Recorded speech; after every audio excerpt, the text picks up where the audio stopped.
So here's where things get even more confusing. We're going to talk about the integrated rate law. When we were writing rate laws, we were talking about rate versus concentration. When we do integrated rate law, which we're not going to go through the calculus to do that, don't worry.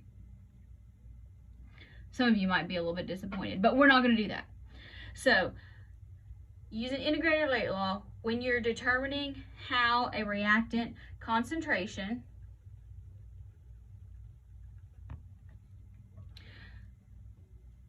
reacts or varies with time, instead of the reaction rate. And so we're going to use what is called the integrated rate law. If you want the derivation, I think there's one in the book. I'm not going to make you do that. So the integrated rate law depends on the time of the reaction.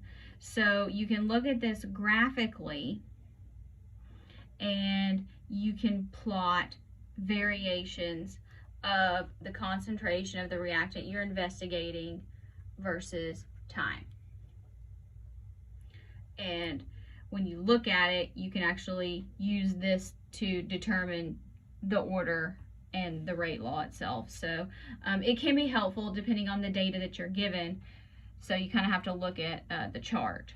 But now, so let's talk about what happens with a zero order integrated rate law. So in a zero order reaction, we know that the rate is K concentration of A to the zero. So here you have concentration versus time. It goes down.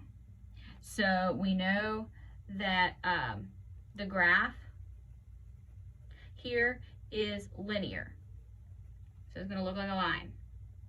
The slope of the graph equals negative K. So if you run a graphical analysis of this and you get a line, the slope is going to be the opposite of K. And then the y-intercept up here, so here we'll write it out, slope equals negative K. And then the y-intercept of this graph would be your starting concentration. So A0, that's your starting concentration. So when we're using the integrated rate laws, you do not have to know these to memorize these. They're almost certainly going to be given to you. You know that the concentration of A at some time equals negative KT plus your initial concentration.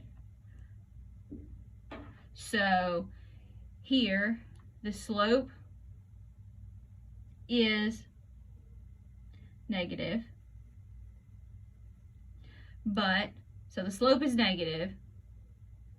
So then when we take the negative of this negative slope, the rate constant K is always going to be positive. Do not ever write me a negative rate constant. That does not happen. So A0, that's going to be your initial concentration.